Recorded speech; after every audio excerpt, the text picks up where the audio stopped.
சிவகாமியின் சபதம் அத்தியாயம் 20 அஜந்தாவின் ரகசியம். அத்தியாயம் 20 அஜந்தாவின் ரகசியம். சற்று நாம் பின்னால் சென்று சிவகாமி மனச்சோர்வுடன் மான்குட்டியை அழைத்துக் கொண்டு தாமரை குளத்தை நோக்கிப் போன பிறகு ஆயனர் வீட்டில் என்ன நடந்தது என்பதை கொஞ்சம் கவனிக்க வேண்டும்.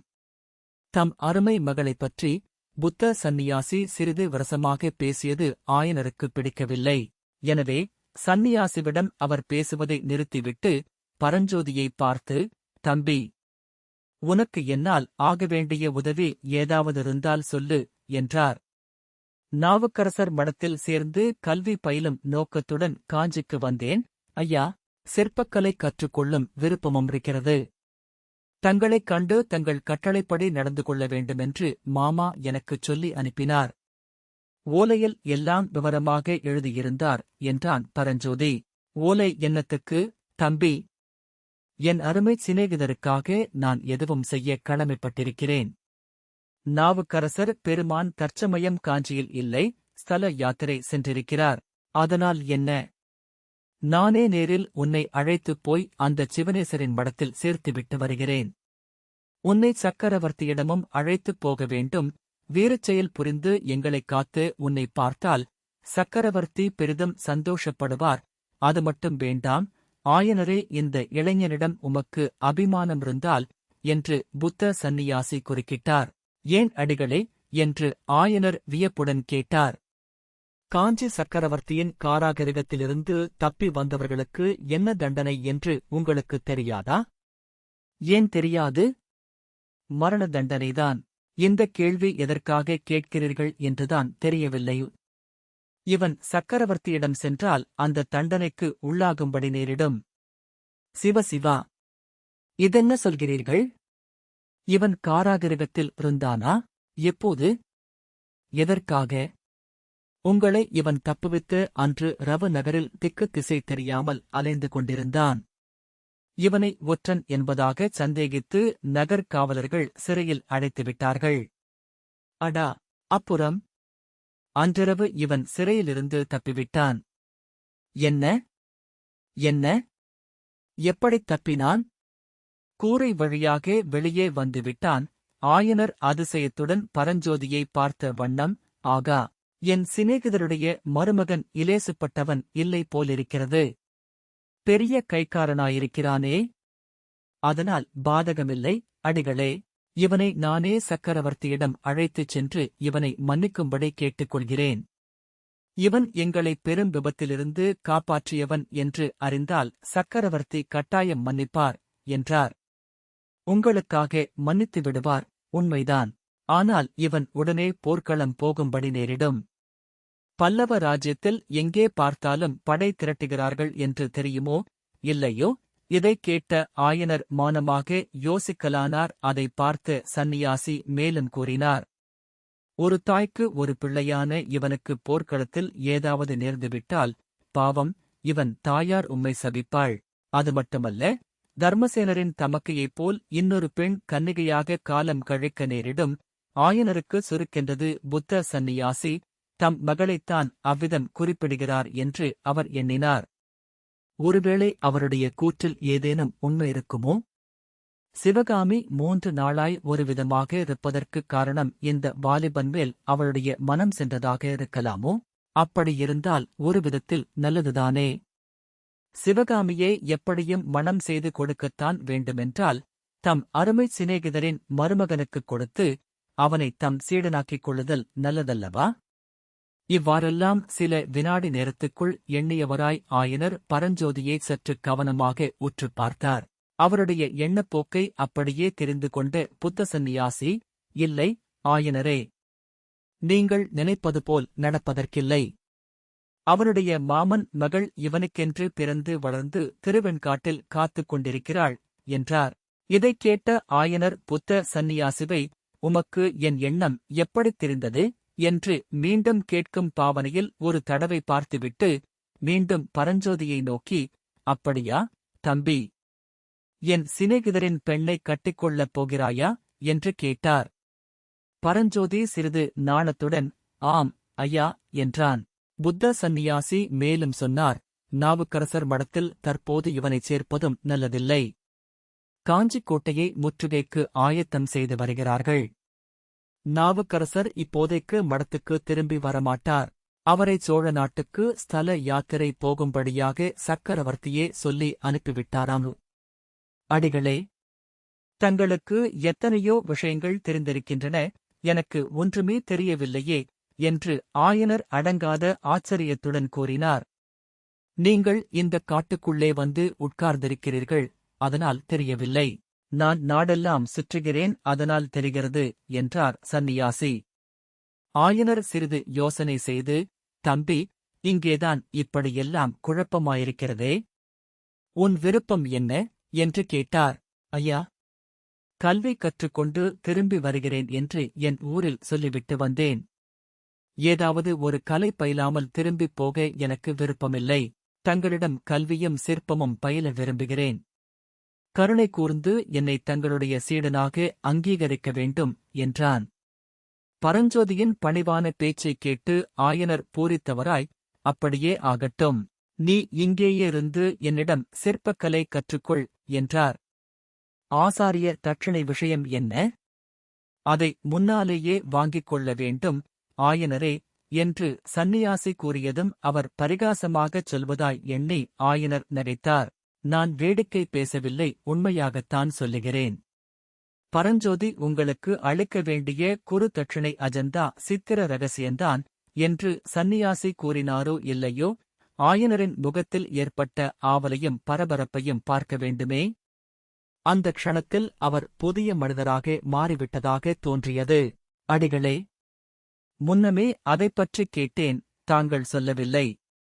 ஆனால் இந்த பிள்ளைக்கும் அஜந்தா சித்திர ரகசியத்துக்கும் என்ன சம்பந்தம்? இவனால் என்ன செய்ய முடியும் என்று ஆயனர் கேட்டார். நாகார்ஜுன மலையிலுள்ள புத்த சங்கிராமத்துக்கு அந்த ரகசியம் வந்திருக்கிறது. அவ்விடத்துக்கு யாரையாவது அனுப்பி வாங்கி வரச் சொல்ல வேண்டும். உம்முடைய புதிய சீடனைப் போல் அந்த காரியத்துக்கு தகுதியான ஆளைக் காண முடியாது. நாகார்ஜுன மலையா? கிருஷ்ணா நதிக்கரையில் அல்லவா இருக்கிறது? வழியில் எவ்வளவோ அபாயங்கள் ஏற்படுமே. அபாயங்களையெல்லாம் கடந்து போய் வரக்கூடிய வீரனாகையால்தான் பரஞ்சோதியைச் சொன்னேன். இந்தப் பிள்ளை யானை மேல் வேலை எறிந்த விதத்தைத்தான் கண்ணால் பார்த்தீரே. ஆனாலும் வெகு தூரம் இருக்கிறதே. இவனால் கால்நடையாகப் போய்விட்டு வர முடியுமா? முடியாது. நல்ல குதிரை ஒன்று இவனுக்கு வாங்கித் தர வேண்டும். குதிரை மட்டும் இருந்தால் 1 மாத காலத்தில் காரியத்தை சாதித்துக் கொண்டு திரும்பிவிடலாம். ஆயனர் மிக்க ஆவலுடன் பரஞ்சோதியைப் பார்த்து, தம்பி, உன்னால் முடியுமா? போய் வருகிறாயா என்று கேட்டார். பரஞ்சோதி பறக்க விழித்த வண்ணமாய், ஆகட்டும் ஐயா, தங்கள் கட்டளை எதுவானாலும் நிறைவேற்றக் காத்திருக்கிறேன். ஆனால் எங்கே போக வேண்டும், எதற்காக என்பது ஒன்றும் எனக்குத் தெரியவில்லையே என்றான். உண்மைதான். இவனுக்கு விவரம் தெரியாதல்லவா? தாங்களே சொல்லுங்கள் சுவாமி. இவ்விதம் ஆயனர் கூற, சந்நியாசி பரஞ்சோதியைப் பார்த்துச் சொன்னார். கேள் அப்பனே. வடக்கே வெகு தூரத்தில் கோதாவரி நதிக்கும் அப்பால் அஜந்தா என்ற மலை இருக்கிறது. வெகு காலத்துக்கு முன்னால் அந்த மலையைக் குடைந்து புத்த சைத்தியங்களை அமைத்திருக்கிறார்கள். அந்தச் சைத்தியங்களில் புத்த பகவானுடைய வாழ்க்கையையும் அவருடைய பூர்வ அவதாரங்களின் மகிமையையும் விளக்கும் அற்புதமான சித்திரங்கள் வரையப்பட்டிருக்கின்றன. 500 வருஷத்துக்கு முன்னால் வரைந்த அந்த ஓவியங்கள் இன்றைக்கும் வர்ணம் அழியாமல் புதிதாய் எழுதினதைப் போலவே இருக்கின்றன. அந்த அற்புதச் சித்திரங்களை எழுதிய சித்திரக்கலை மேதாவிகளின் சந்ததிகள் இன்னமும் அங்கேயிருக்கிறார்கள். அவர்கள் அஜந்தா குகையில் பழைய சித்திரங்களுக்கு பக்கத்தில் புதிய சித்திரங்களை வரைந்து வருகிறார்கள். 1000 வருஷம் ஆனாலும் அழியாமலிருக்கக்கூடிய வர்ணச் சேர்க்கையின் ரகசியம் அவர்களுக்குத் தெரியும். அந்த ரகசியத்தை அறிந்து தமக்குச் சொல்ல வேண்டுமென்று ஆயனர் என்னை வெகு நாளாக கேட்டுக்கொண்டிருக்கிறார். நானும் முயற்சி செய்து வந்தேன். அந்த ரகசிய முறையை அறிந்த அஜந்தா சித்திரக்காரர் ஒருவரை எனக்குத் தெரியும். நாகார்ஜுன மலையிலுள்ள புத்த சங்கிராமத்தில் இப்போது அவர் இருப்பதாக தகவல் கிடைத்திருக்கிறது.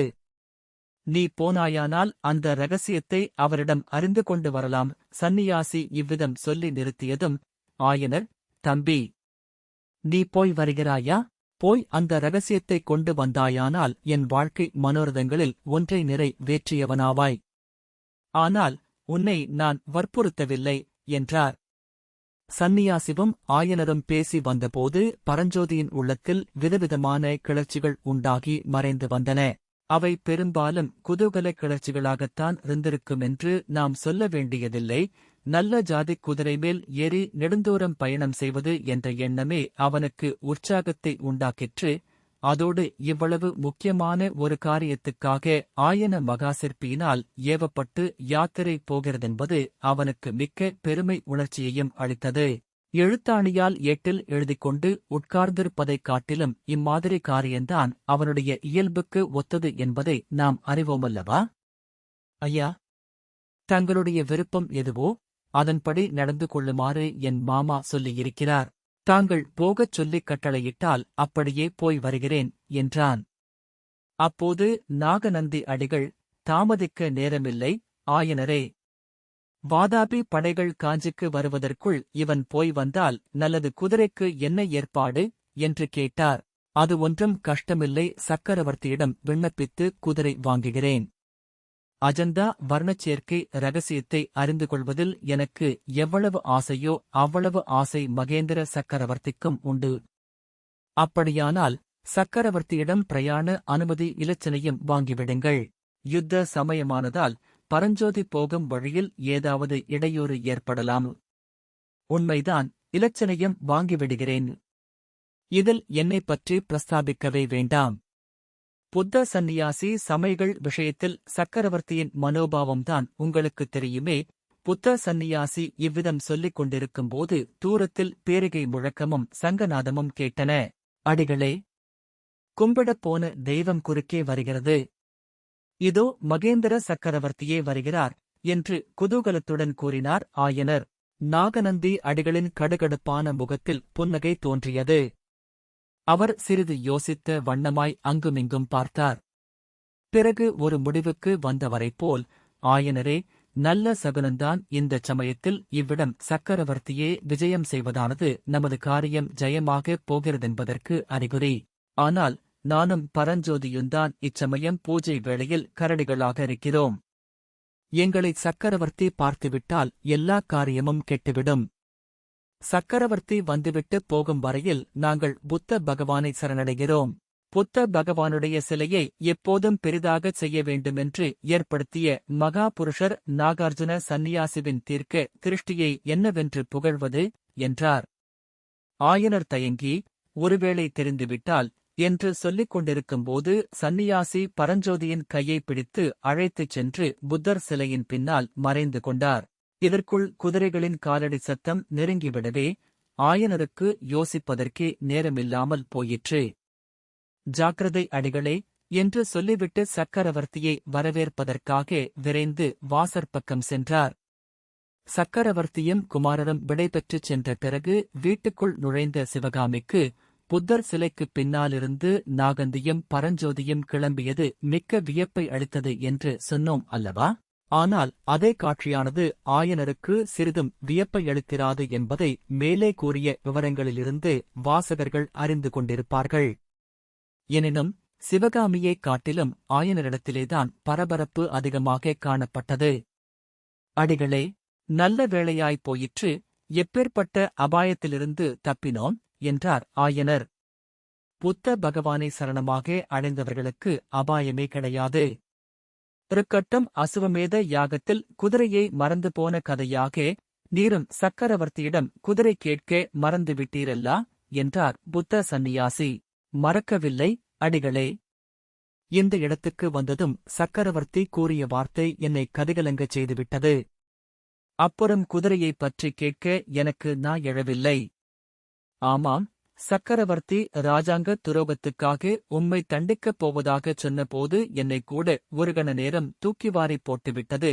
சந்நியாசிவும் பரஞ்சோதியும் புத்தர் சிலைக்குப் பின்னாலிருந்து வெளியே வந்தவுடன் 3 பேரும் ஏற்கனவே உட்கார்ந்து பேசிக் கொண்டிருந்த இடத்துக்கு வந்து அமர்ந்தார்கள்.